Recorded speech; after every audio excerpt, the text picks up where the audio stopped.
안녕하세요. 백세인생 건강통통입니다.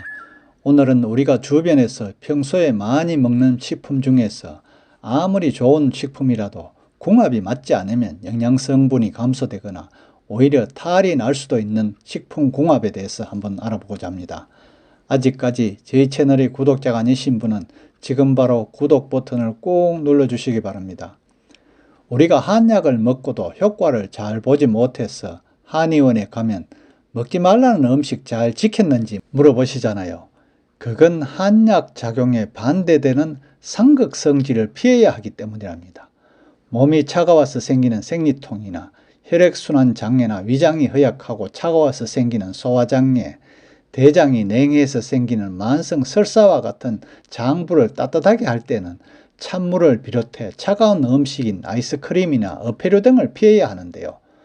또 열로 발생할 수 있는 위염이나 안구건조증, 화병 같은 사람은 몸속의 화를 가라앉히고 열을 내리는 수분을 충분히 보충해주는 처방을 하는데, 이때는 고추나 파, 양파, 겨자와 같은 매운 음식은 피해야 한다고 합니다. 이처럼 한약에서도 금기사항이 있듯이 우리가 먹는 일반 식품에서도 절대 같이 먹으면 안 되는 음식 조합이 있다고 합니다. 음식은 각자가 가지고 있는 고유의 성질이 있는데요. 사람도 서로 맞지 않는 사람끼리 있으면 싸움이 나는 것처럼 음식도 또한 궁합이 있다는 사실을 아시고는 계시죠. 음식이 서로 궁합이 맞지 않으면 영양성분이 감소되거나 몸에 탈이 날 수도 있겠죠. 그래서 오늘은 절대 같이 먹으면 안 되는 음식 조합을 하나하나 알아보도록 하겠습니다. 첫 번째로 콜라와 라면인데요. 두 가지 식품 다 몸에 좋은 건 아니죠. 그러나 두 가지를 같이 먹으면 더욱더 좋지 않답니다.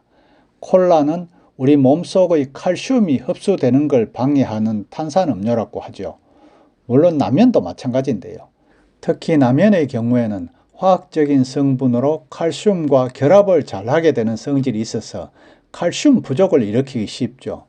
라면을 먹으면서 콜라를 먹게 되는 경우 몸속에 저장된 칼슘까지 모조리 끌어와서 뼈와 치아를 약하게 만들 수 있답니다. 그 결과로 충치나 혹은 골다공증도 유발될 수 있다고 해요. 두 번째로 감과 게인데요. 게 요리를 먹고 난 뒤에 후식으로 꽃감이나 수정과 같은 감을 먹으면 소화불량을 동반한 식중독 위험이 커질 수 있는데요. 특히 게는 고단백 식품 중의 하나로서 식중독균의 번식이 빠르기 때문에 더 주의를 해야 한답니다.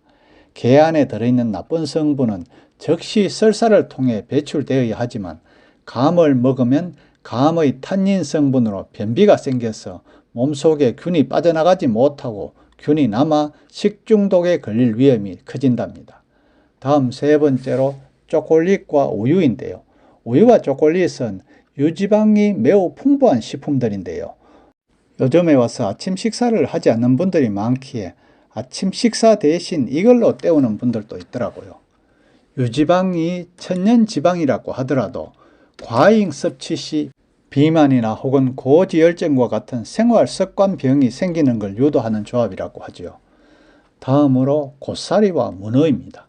고사리와 문어는 위장에 부담을 주는 음식이라고 할 수 있는데요. 고사리는 섬유질이 풍부하기 때문에 위가 약한 사람이 섭취 시 소화가 어려운 음식이고요. 문어 또한 고단백 식품으로 소화가 어려운 식품이라고 해요. 그래서 둘 다 같이 먹으면 소화불량이 더 악화될 위험이 크답니다.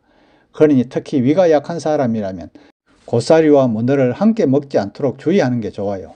다음으로 버터와 스테이크인데요. 스테이크용으로 쓰이는 등심과 안심은 지방이 많아서 맛도 좋고 부드러운 식감을 자랑하는데요. 그러나 아무리 맛이 좋고 식감이 좋아도 고열량의 고콜레스테롤 음식으로서 주의해야 될 음식 중에 하나랍니다.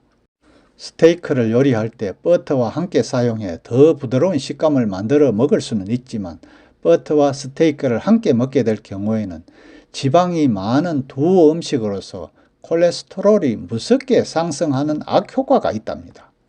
다음으로 복숭아와 장어입니다. 여름철 다 보양식 좋은 거죠. 장어를 먹고 난 뒤에 복숭아를 먹게 되면 설사를 일으킬 수 있는데요. 그 이후로 장어는 속을 든든하게 해주지만 장어에 들어있는 지방 때문에 소화가 느린 단점이 있다네요. 장어에는 21% 정도의 지방이 들어있다고 하죠. 이는 소장에서 리파제에 의해서 지방산으로 분해되는 과정을 거치는데, 이 분해가 끝나기 전에 복숭아를 먹게 되면 복숭아의 상큼한 맛을 내는 유기산이 몸속에 있는 장에 자극을 주기 때문에 설사를 일으킬 수도 있대요. 다음 7번째로 옥수수와 조개인데요. 조개 역시 게처럼 쉽게 상하거나 세균이 감염되기 쉬운 음식이라고 하죠. 특히 조개는 산란기가 되면 스스로를 보호하기 위해서 독성 물질을 만들어낸다고 합니다. 거기에 옥수수는 소화가 잘 안 되는 음식이기 때문에 조개를 먹고 난 뒤 소화가 나쁜 옥수수를 먹으면 소화가 더 느려지고 나쁜 균의 배출이 원활하지 않게 되어 결국 배탈이나 식중독에 걸릴 위험이 크다고 합니다. 다음으로 고구마와 쇠고기인데요. 단백질과 지방으로 이루어진 쇠고기와 탄수화물인 고구마는 소화에 필요한 윗산 농도가 서로 다른데요.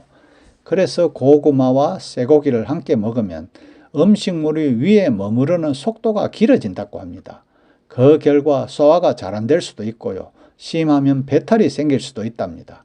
따라서 평소에 소화가 약한 사람이라면 고구마와 쇠고기는 함께 먹지 않도록 주의하는 습관이 필요합니다. 다음으로 땅콩과 치즈인데요.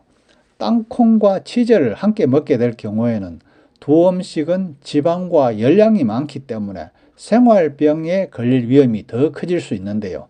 땅콩에는 많은 인이 들어있는데 치즈와 함께 먹으면 인산칼슘이 만들어져서 칼슘이 손실되기도 한답니다.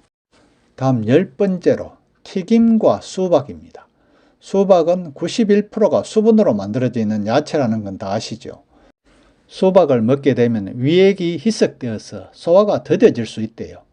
이때 소화가 오래 걸리는 튀김을 먹게 된다면 엎친 데 덮친 격으로 윗산이 희석되어 소화가 약간 위에 오래 머물게 되고 그 결과 소화불량이 생길 수도 있답니다. 그러니 두 가지 음식을 함께 먹지 않도록 해주시면 좋아요.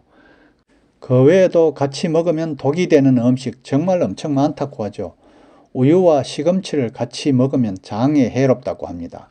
이질에 걸리기 쉬우므로 장이 나쁘거나 치질이 있는 사람은 특히 피해야 하겠죠. 해독식품으로는 녹두 같은 것이 좋답니다. 또 개고기와 마늘, 옥수수와 우렁이 같은 종류, 국수와 우렁이, 죽순과 양고기, 쇠고기와 부추, 우유와 식초, 게와 가지, 돼지고기와 감초, 참새고기와 자두, 소주와 감두부와 꿀같이 여러 가지가 있겠죠. 어차피 먹는 음식이라면 조합이 잘 맞는 음식끼리 섭취하고 건강하게 살아야겠죠. 오늘은 우리 주변에 평소에 많이 먹는 식품 중에서 아무리 좋은 식품이라도 궁합이 맞지 않으면 영양 성분이 감소되거나 오히려 탈이 날 수도 있는 식품 궁합에 대해서 알아보았는데요. 다음에 시간이 되면 좀 더 많은 종류의 식품들과 그 이유에 대해서도 알아보도록 하겠습니다. 환절기, 건강과 코로나19에 조심하시고요. 감사합니다.